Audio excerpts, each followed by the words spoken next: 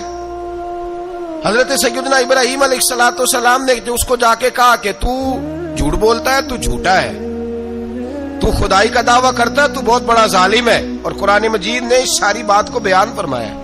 حضرت ابراہیم علیہ السلام سے کہنے لگا میں رب ہوں، تو آپ نے فرمایا میرا رب تو وہ ہے جو زندہ کرتا اور مارتا ہے، تو پھر آپ حق بات بیان کریں گے تو اللہ مارے گا کہ بندہ مارے گا؟ کچھ بھی نہیں ہوتا، کیونکہ زندگی موت کس کے ہاتھ میں ہے؟ اللہ کے ہاتھ میں، زندگی موت اللہ، کچھ بھی نہیں ہوتا۔ انسان صحیح سمت کا تعین کرے اور صحیح چلے۔ حضرت علی شیر خدا سے کسی نے کہا تھا کہ آپ کے بڑی دشمنی ہے، کوئی محافظ رکھ لیں، آپ فرمانے لگے موت خود بہت بڑی محافظ ہے، وقت سے پہلے آتی ہی نہیں، بڑی محافظ ہے وقت سے پہلے۔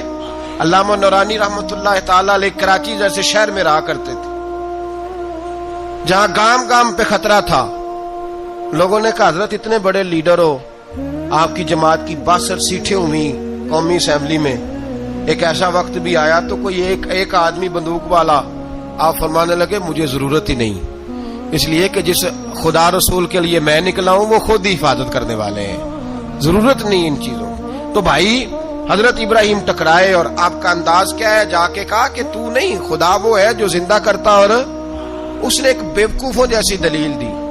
ایک آدمی کو کل پھانسی دینی تھی تو اس کو بلایا، کہنے لگا تجھے کب پھانسی ہے؟ اس نے کہا کل، کہنے لگا جا تجھے آزاد کیا، زندگی دی، اس کو چھٹی دے دی۔ ایک عام آدمی بیچارہ بیٹھا تھا، اس کو پکڑ کے نا کہنے لگا اس کی گردن اڑا دو، کہنے لگا دیکھ لو میں بھی زندہ کرتا اور مارتا ہوں، وہ جو کل مرنے والا تھا میں نے زندہ کر دیا ہے، اور جس کو پتہ ہی نہیں تھا کہ میں نے مرنا ہے اسے پکڑ کے میں نے مار دیا ہے۔ یہ بیوقوفوں جیسی دلیل ہے۔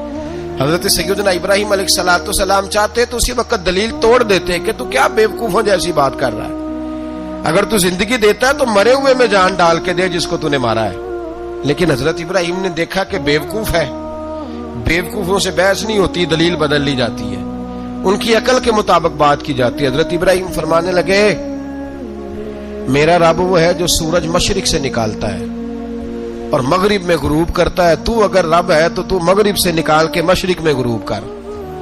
فبہت الذی کفر، کافر لاجواب ہو گیا، اس کے پاس اس چیز کا کوئی جواب نہیں تھا۔ علامہ اسماعیل حقی نے خوبصورت فقرہ لکھا ہے، خوبصورت جان ڈال دی ایک جملہ کہہ کے۔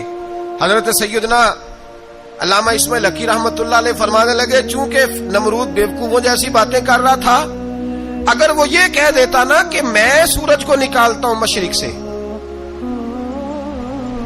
میں غروب کرتا ہوں معاذ اللہ مغرب میں میں نکالتا ہوں، تو آپ اپنے رب سے کہیے کہ وہ مغرب سے نکال کے مشرق میں غروب کرے۔ علامہ اسماعیل حقی فرماتے ہیں رب کریم کی آواز قدرت تھی، مالک حضرت ابراہیم علیہ السلام کے اس، اگر وہ کہہ دیتا اور حضرت ابراہیم دعا کر دیتے تو رب کریم نے فرشتوں کو تیار بٹھایا ہوا تھا، فرمایا اگر یہ کہہ دے میرے خلیل سے کہ سورج مغرب سے نکال کے مشرق میں غروب کرنا ہے تو تیار رہنا، جس طرح خلیل کہیں گے ویسے ہی کر دیں گے۔ واتخذ اللہ ابراہیم خلیلا، ابراہیم ہمارا دوست جو ہوا، جیسے کہے گا ویسے کر دیں گے۔ حضرت سیدنا ابراہیم علیہ السلام کی باتوں کا جب جواب نہ دے سکا، دلیل نہیں بندہ دیتا، پھر لڑائی کرتا ہے، پھر جھوٹے موٹے اعتراض کرتا ہے۔ دلیل ختم ہوتی ہے تو لوگ ذاتیات پہ اترتے ہیں، کہتے ہیں یہ کھانستا صحیح نہیں، دیکھتا صحیح نہیں، دلیل ختم۔ اب ذاتیات پہ اترے، کہنے لگے مجھے پتا چلا ہے کہ یہ فلانی جگہ گیا تھا تو وہاں جا کے اس نے اس طرح کیا ہے۔ پھر لوگ ذاتیات پہ اترتے ہیں، جب دلیل کا جواب دلیل سے نہیں دے پاتے پھر ذاتیات پر اتر کر حملے کرتے ہیں۔ حضرت ابراہیم کے دلائل کا جواب نمرود نہ دے سکا تو کہنے لگا کہ اس کو آگ میں ڈال دو۔